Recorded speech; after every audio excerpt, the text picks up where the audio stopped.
So I perform my hand hygiene. Hi, I'm Emily. I'm an LPN and I'm a student nurse at Harper. I'm going to be doing a respiratory assessment on you. Is that okay? Yep.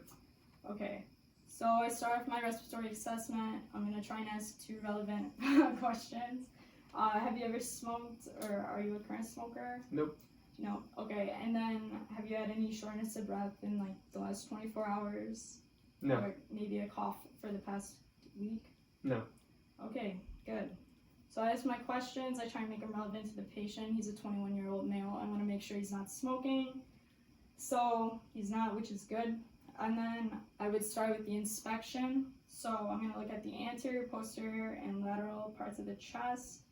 I want to first assess his level of consciousness. He's alert. He's talking back to me. His facial expression is calm.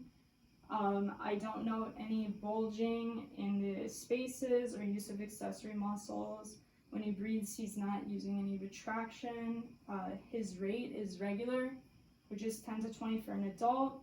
If it was irregular, I would count for the full minute. I would never count respirations for 15 seconds. I would always use 30 seconds if they were regular. The depth of his breathing, he's not hyperventilating, it's not rapid. It's just a normal depth. I see the rise and fall of the chest. And the rhythm, again, it's unlabored, it's easy going. And yeah, so the rhythm is normal, no hyper or hypoventilation. If I note the AP, it's transverse ratio, I would be 1 to 2. No barrel shape, the shape of his stomach is, or of his chest is cone shape, which is what I want to see. When I look at his skin color and like the beds of his nails and around his mouth, I don't notice any pallor or cyanoses, they're pink. I don't see any pallor in him or on him, and no cyanoses is noted. And he's comfortable, he's sitting upright. I don't see the kyphosis, which you'd see in elderly. He's able to hold himself up, his hands are comfortable, and there's no signs of acute distress.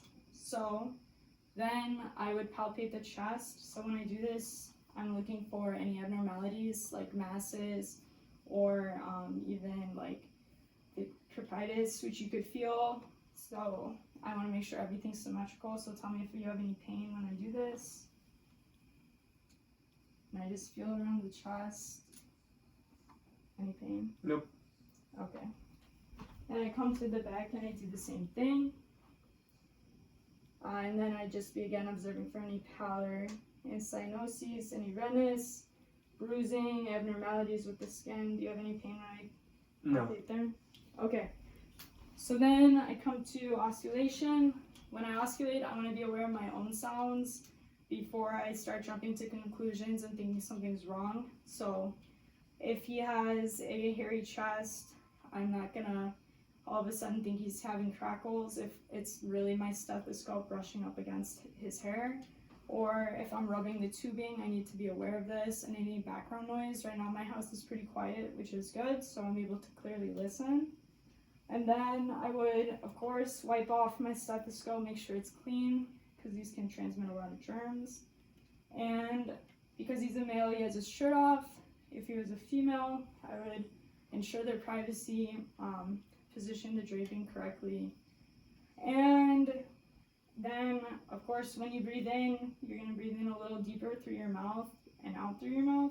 But if you get lightheaded or dizzy, I don't want you hyperventilating, you just tell me, okay? Okay. So the posterior has 5 spots that I'm going to listen to, but I'll start with the trachea first.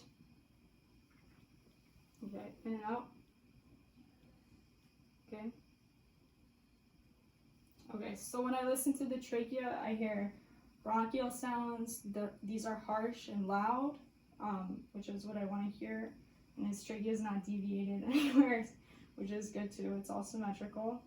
So then I'm going to come down and listen to the anterior chest. There's 5 locations, and what I'm looking for again, and what I'm asking myself for what I'm hearing is the bronchiovesicular sounds. These aren't going to be as high pitched and or as loud as the bronchial, but they're going to be a moderate pitch, moderate frequency. Okay. In and out.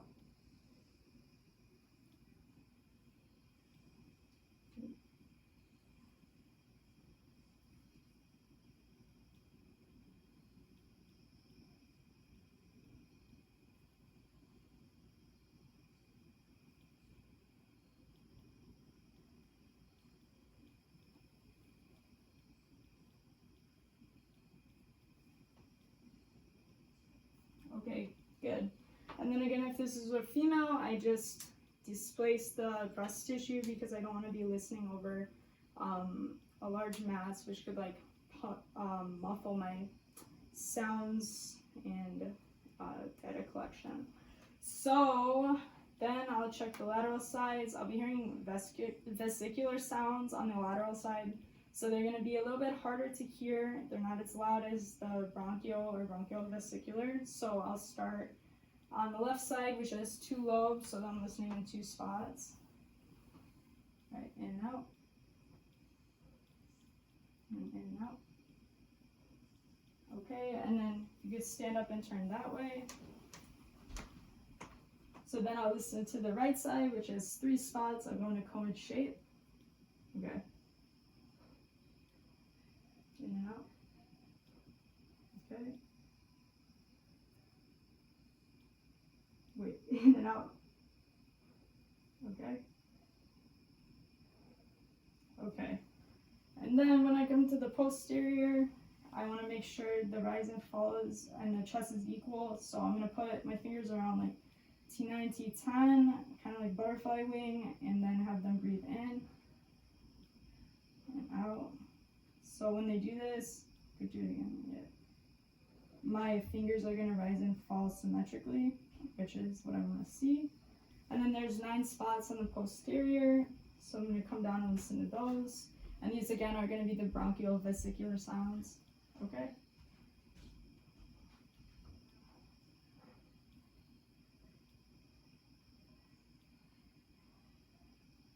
And I listen to these for a full breath. Are you dizzy or? Nope.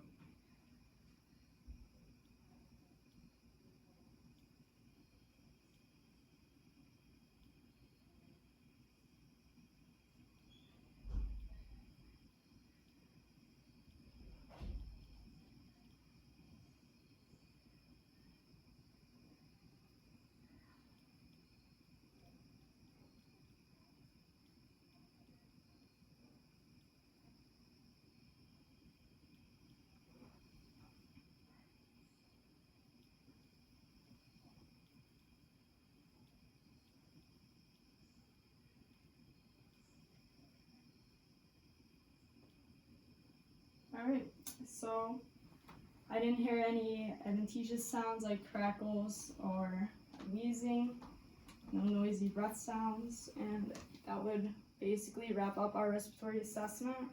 So respiratory is really important, like we talked about on the lecture on Monday. If there's like even a slight deviation in the patient's baseline, so say my resident has a usual 16 respirations and now all of a sudden it's 20, that could be a hint of the first decline in patient status. So it's really important to document and assess and analyze these findings correctly. But yep, that's the end of the respiratory assessment. Thank you.